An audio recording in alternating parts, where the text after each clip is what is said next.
নমস্কার, good morning. আজকে 6 তারিখ। কালকে আমরা ছিলাম ব্যাংককে। আজকে আমরা বেরিয়ে যাচ্ছি হাংরির দিকে। প্রচণ্ড ঠান্ডা, মানে মারাত্মক ঠান্ডা, মারাত্মক শীত করছে, দাঁড়ানো যাচ্ছে না, মানে হাওয়া দিচ্ছে এত, মনে হচ্ছে যেন একদম চোখ মুখ কেটে যাবে, এত হাওয়া দিচ্ছে। কালকে রাতে হয়তো বরফও পড়েছিল, আমরা জানি না। রাতে রুম হিটার চালিয়ে আমরা শুয়ে পড়েছিলাম। আজকে তো হাংরির দিকে যাবো, তো হাংরিতে রাতে স্টে করব ওখানে। চলুন শুরু করা যাক আজকে আমাদের যাত্রা। ব্রেকফাস্ট করাও হয়ে গেছে, লাগেজ গাড়িতে তোলা হচ্ছে। চলুন এবার গাড়িতে উঠবো না। সেই বিখ্যাত প্যাংগং লেক যাবার আগে ভাবলাম একবার দু চোখ ভরে ভালো করে উপভোগ করে নিই, তারপরে বেরোনো যাবে।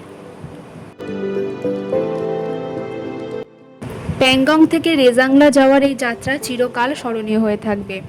প্যাংগংয়ের সুউচ্চ পাহাড় এবং নীল জলকে পেছনে ফেলে আমাদের গাড়ি এবার এগিয়ে যাবে রেজাংলার দিকে।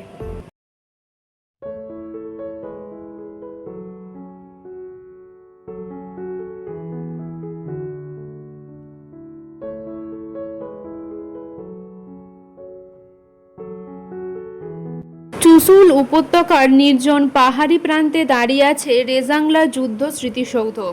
চারপাশে রুক্ষ পাহাড়, বিস্তীর্ণ আকাশ আর এক অদ্ভুত নীরবতা। কিন্তু এই নীরবতার মধ্যেই যেন আজও প্রতিধ্বনিত হচ্ছে 1962 সালের সেই বীরত্বের গল্প।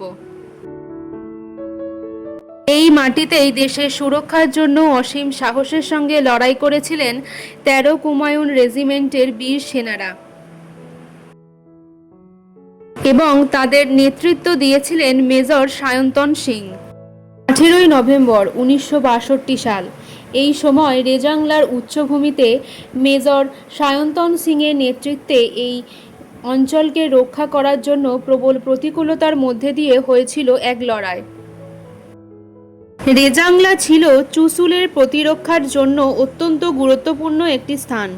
সরকারি এবং ঐতিহাসিক সূত্রে এই যুদ্ধকে ভারতীয় সেনাদের অসীম সাহসের অন্যতম উজ্জ্বল অধ্যায় হিসেবেও স্মরণ করা হয়। রেজাংলার যুদ্ধ ভারতীয় সাময়িক ইতিহাসে সাহস, কর্তব্য আর আত্মত্যাগের এক অনন্য অধ্যায় হয়ে রয়েছে। আজ এই স্মৃতিসৌধে দাঁড়িয়ে চারপাশের পাহাড়কে শুধু পাহাড় বলেই মনে হচ্ছে না, মনে হচ্ছে প্রতিটি পাথর যেন বয়ে নিয়ে চলেছে এক একটি অমর গল্প। এখানে এসে বোঝা যায় সীমান্তের এই নির্জন ভূমিকে রক্ষার পেছনে কত মানুষের সাহস ও আত্মত্যাগ জড়িয়ে আছে। চুসুল উপত্যকার এই নির্জন পাহাড়গুলি আজ যতটা শান্ত, 1962 সালের নভেম্বর মাসের এই জায়গার পরিবেশ ছিল সম্পূর্ণ অন্যরকম। সেদিন ভারত চীন যুদ্ধের সময় রেজাংলার গুরুত্বপূর্ণ একটি অবস্থান রক্ষা করেছিলেন ভারতীয় সেনাবাহিনী। প্রচণ্ড ঠান্ডা, দুর্গম পাহাড়ি ভূখণ্ড আর কঠিন পরিস্থিতির মধ্যেও ভারতীয় সেনারা নিজেদের অবস্থান ধরে রেখে সাহসিকতার সঙ্গে প্রতিরোধ গড়ে তোলেন।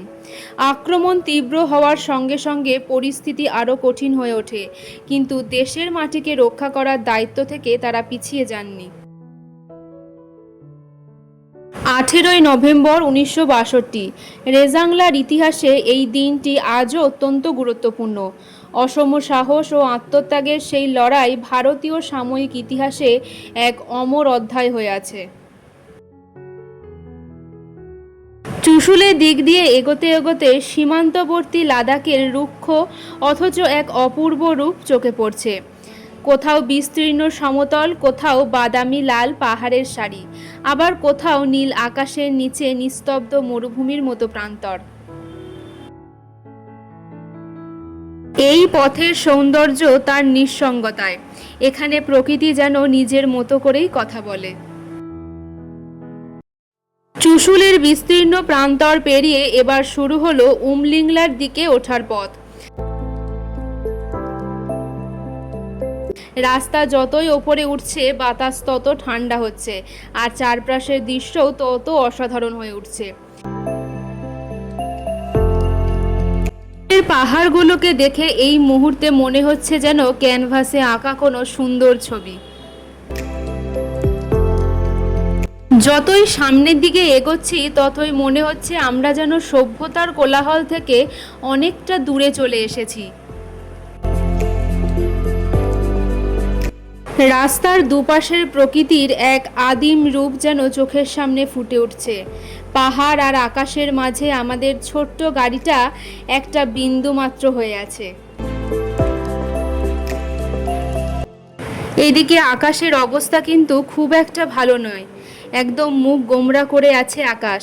হয়তো যে কোনো মুহূর্তে শুরু হতে পারে স্নোফল। আজকে সকাল থেকেই ওয়েদারটা কিন্তু এই রকমই হয়ে আছে। রোদের মুখ প্রায় দেখেই নি বলা যায়। চারপাশে ঘন কালো হয়ে আসছে মেঘের দল,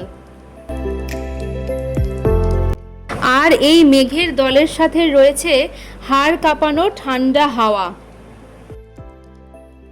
চারিদিকে শুধু বাদামি ধূসর পাহাড় আর আছে অসীম নীরবতা। মাঝে মাঝে রাস্তা বাঁক ঘুরতেই দূরে দেখা যাচ্ছে বরফ ঢাকা শৃঙ্গ, যেন প্রকৃতি নিজেই একের পর এক দৃশ্যপট বদলে দিচ্ছে।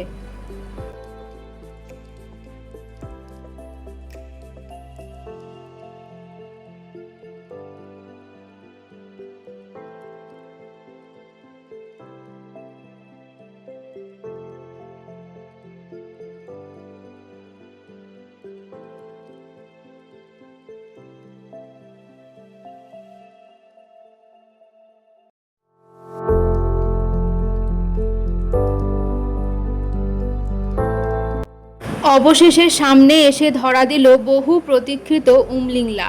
প্রায় 19,024 ফুট উচ্চতায় দাঁড়িয়ে মনে হচ্ছে সত্যিই যেন পৃথিবীর অনেকটা ওপরে উঠে এসেছি। চারিদিকে শুধু পাহাড়, আকাশ আর এক অদ্ভুত নীরবতা। আর এখানে দাঁড়িয়ে নিচের দিকে তাকালে মনে হয় এতক্ষণ যে পথ পেরিয়ে এসেছি সেই পথটাও যেন লাদাখের এক অসাধারণ গল্প। বেশিক্ষণ কিন্তু এখানে আমরা দাঁড়াতে পারিনি, কারণ প্রচণ্ড হাওয়া দিচ্ছে আর সেই সাথে স্নোফলও কিন্তু শুরু হয়ে গেছে। হ্যাঁ, ক্যামেরায় হয়তো সেটা বোঝা যাচ্ছে না, কিন্তু চারপাশের অবস্থাটা দেখেছেন, পুরো সাদা হয়ে আছে। যাই হোক, চলুন এবার আমরা যাই হাংলের দিকে, সেখানেই আজকে রাতটা কাটাবো। হানলের সবচেয়ে বড় পরিচয় তার অসাধারণ রাতের আকাশ। ওখানেই রয়েছে ভারতের অন্যতম গুরুত্বপূর্ণ জ্যোতির্বিজ্ঞান পর্যটন কেন্দ্র। তাই হানলে শুধু লাদাখের একটি সুন্দর গ্রাম নয়, মহাকাশকে কাছ থেকে দেখার জন্য এটি এক অনন্য জায়গা। দিনের বেলায় হানলের রুক্ষ পাহাড় আর বিস্তীর্ণ উপত্যকা যেমন মুগ্ধ করে, তেমনি রাতের আকাশের অসংখ্য তারার মেলা মনকে নিয়ে যায় এক অন্য জগতে। আর সেই তারার মেলা দেখার আশাতেই আমাদের গাড়ি ছুটে চলেছে হানলের দিকে। তবে জানি না সেই তারাদের দেখা আজ আর পাবো কি না, কারণ আকাশের মুখ কিন্তু বেশ ভার হয়ে আছে। আর আকাশ যদি এই রকম মুখ ভার করে থাকে তাহলে মনে হয় না সম্ভব বলে। যাই হোক, চলুন আজকের ভিডিওটা তাহলে এখানেই শেষ করছি। দেখা হবে আবার সামনের ভিডিওতে। সবাই ভালো থাকবেন, সুস্থ থাকবেন। আর হ্যাঁ, যারা ফেসবুক থেকে দেখছেন প্লিজ পেজটি একটু ফলো করে দেবেন। লাইক, কমেন্ট, শেয়ার করতে কিন্তু একদম ভুলবেন না।